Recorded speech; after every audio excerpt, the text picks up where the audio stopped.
আজকে বানাচ্ছি chicken curry. চলো রেসিপিটা দেখে নিই। চিকেন কারি বানানোর জন্য আমি প্রথমে চিকেনগুলোকে নিয়ে নিয়েছি। তারপর আমি গ্যাস অন করে গ্যাসের মধ্যে কড়াইটা বসিয়ে দেবো। কড়াইটা ভালো মতো গরম হলে তার মধ্যে বেশ কিছুটা পরিমাণে সর্ষের তেল দিয়ে দেবো। তেলটা ভালো মতো গরম হয়ে গেছে, এর মধ্যে দিয়ে দিচ্ছি সামান্য নুন, দিয়ে ভালো করে তেলের সঙ্গে মিশিয়ে নেবো আমি নুনটাকে। তেলটাও আমার ভালোভাবে গরম হয়ে গেছে, এবারে আমি চিকেনগুলো দিয়ে দেবো।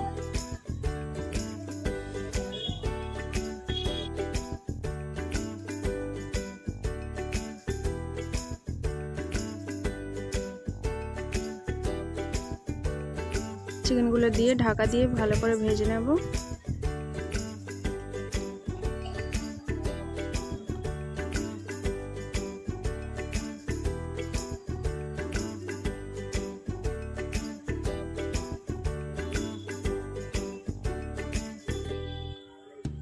যে দেখতে পাচ্ছ ভালো মতো ভাজা হয়ে গেছে। খুব বেশি লাল লাল করে ভাজতে হবে না, হালকা করে ভাজলেই হবে। এবারে ভালো করে উল্টে পাল্টে আমি তুলে নেব মাংসগুলো।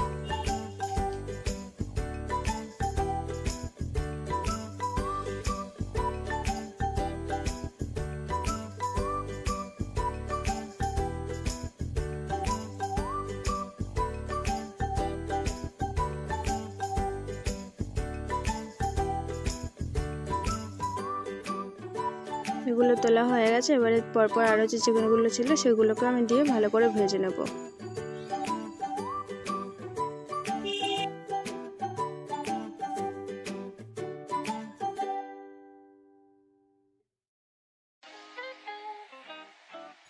ঢাকা দিয়ে ভাজলে কি হয়, জিনিসটা ভালোভাবে সেদ্ধ হয়ে যায় এবং যে তেলটাও ছিটকায় সেটা গায়ে আর পড়ে না।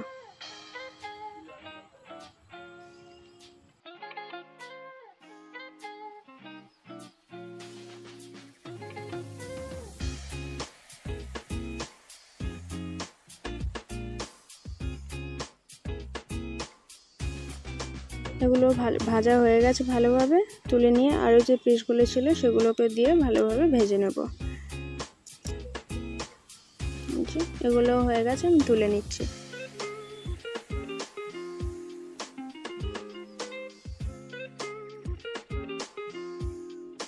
এই যে সব মাংসগুলো ভাজা হয়ে গেছে, এবার আমি মশলাটা করে নেব। মশলার মধ্যে আছে 2 পেঁয়াজ 4 টুকরো করা, আদা রসুন আর কাঁচা লঙ্কা, আর দিয়েছি টমেটো আর কাঁচা লঙ্কা আমি একসঙ্গে পেস্ট করেছি, আর আদা রসুনটাকে একসঙ্গে পেস্ট করেছি, আর পেঁয়াজটাকে আলাদাভাবে পেস্ট করেছি। তারপরে যে তেলটা ছিল কিছুটা তেল কমিয়ে তার মধ্যে আমি সামান্য নুন দিয়ে দিয়েছি, দিয়ে আলুগুলো এবারে ভালোভাবে ভেজে নেব। আলুর মধ্যে দিয়ে দিচ্ছি সামান্য হলুদ, যাতে ভাজাটা আরও ভালোভাবে হয় এবং কালারটাও ভালোভাবে আসে। আলুগুলোকে লাল লাল করে ভেজে নেব। এই যে আলুগুলো ভাজা হয়ে গেছে, এবার আমি আলুগুলোকে তুলে নেব।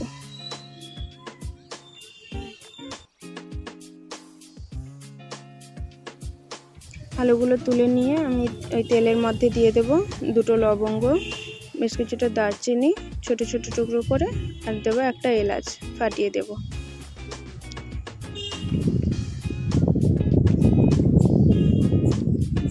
আর দেব গোটা জিরে, দিয়ে 2-3 সেকেন্ডের মতো এগুলোকে ভালো করে ভেজে এর মধ্যে আমি দিয়ে দেব একদম কম পরিমাণে কুচনো পেঁয়াজ। তোমরা চাইলে বেশিও দিতে পারো আবার নাও দিতে পারো, কোনো অসুবিধা নেই। পেঁয়াজের মধ্যে আমি দিয়ে দেবো সামান্য চিনি, যাতে তেলের মধ্যেই কালারটা চলে আসে। দিয়ে পেঁয়াজটাও দেখো আমার ভালোভাবে ভাজা হয়ে গেছে, এর মধ্যে আমি দিয়ে দেবো বেটে রাখা পেঁয়াজটা।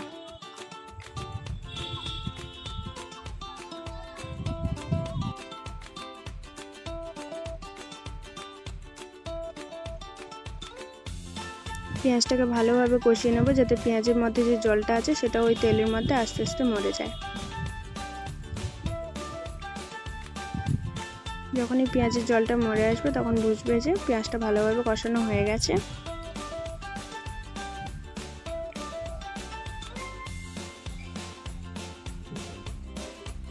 এই দেখো আমার পেঁয়াজটা কষানো হয়ে গেছে, এবারে আমি এর মধ্যে আদা রসুনের পেস্টটা দিয়ে দেবো।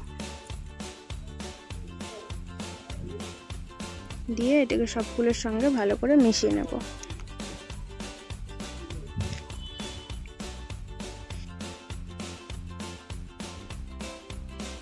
আদা রসুনটাও ভালোভাবে কষানো হয়ে গেছে। এবারে আমি দেবো এর মধ্যে টমেটো আর কাঁচা লঙ্কার পেস্ট দিয়ে ভালো করে সব কিছুর সঙ্গে মিশিয়ে নেব।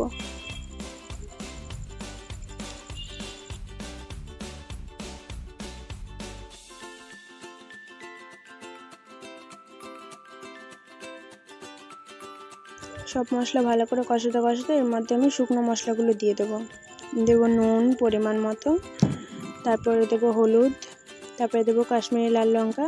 কাশ্মীরি লাল লঙ্কাটা কম করে দিলাম কারণ ওই তেলের মধ্যে আমি চিনি দিয়েছিলাম, অনেকটাই কালার চলে এসছে, তার জন্য কাশ্মীরি লঙ্কাটা আমি কম দিলাম। তারপরে দেবো ধনে পাউডার, তারপরে দিলাম জিরে পাউডার, তারপরে দেবো আমি চিকেন কারি মশলা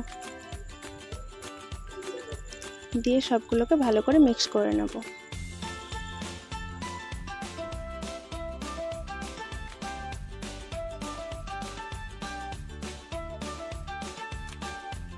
মশলা থেকে আমার তেল ছাড়া শুরু হয়ে গেছে। এবারে আমি এর মধ্যে দিয়ে দেবো ভেজে রাখা চিকেনগুলো। বাইরে যারা চিৎকার করছে ওদের আওয়াজটা একটু ইগনোর করো। মাংসের মধ্যে যে তেল জলটা ছিল যে বাটিটার মধ্যে সেটাও আমি দিয়ে দিচ্ছি। দিয়ে ভালো করে আমি মশলার সঙ্গে মাংসগুলোকে মিশিয়ে নেব।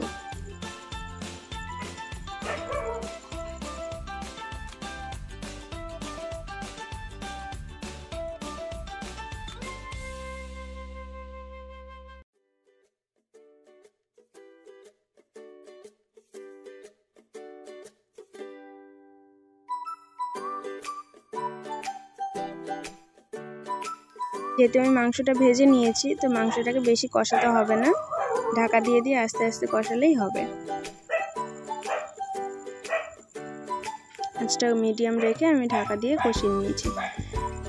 দেখতে পাচ্ছ মাংস থেকেও তেল ছাড়া শুরু হয়ে গেছে।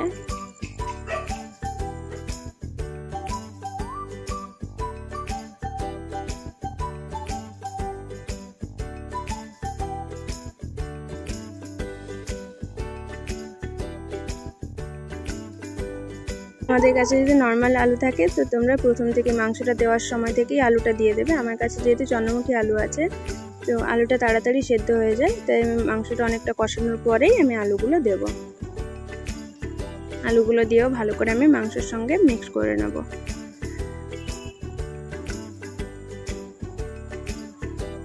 দেখতে পাচ্ছ মাংসটা অনেকটা কষানো হয়ে গেছে, অনেকটাই তেল ছাড়া শুরু হয়ে গেছে।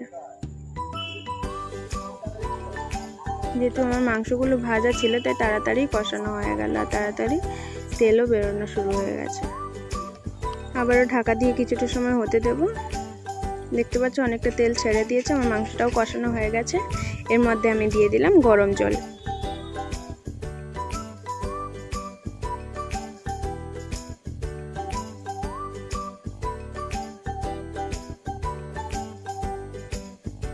গরম জলটা দেওয়ার সঙ্গে সঙ্গেই দেখবে তরকারিটা ফুটতে শুরু করবে। এবার আমি ঢাকা দিয়ে আস্তে আস্তে হতে দেব।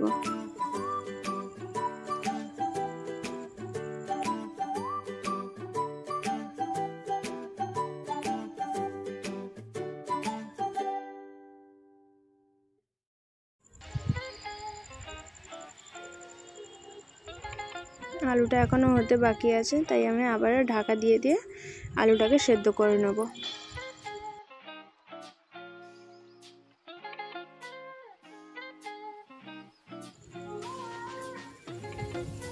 দেখতে পাচ্ছ আলুটা সেদ্ধ হয়ে গেছে, তরকারিটাও হয়ে এসছে।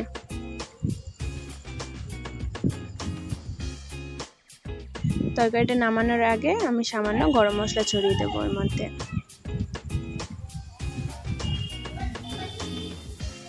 দিয়ে গ্যাসটা অফ করে 5 মিনিট স্ট্যান্ডিং টাইমে রেখে দেবো।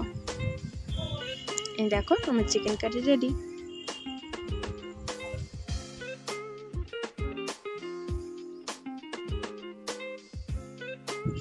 রেসিপিটা ভালো লাগলে লাইক কমেন্ট শেয়ার করো এবং যাওয়ার সময় সাবস্ক্রাইব করে দিও। সবাই ভালো থাকবে, সাবধানে থাকবে। Tata bye. আবার দেখা হচ্ছে পরের একটা রেসিপি নিয়ে।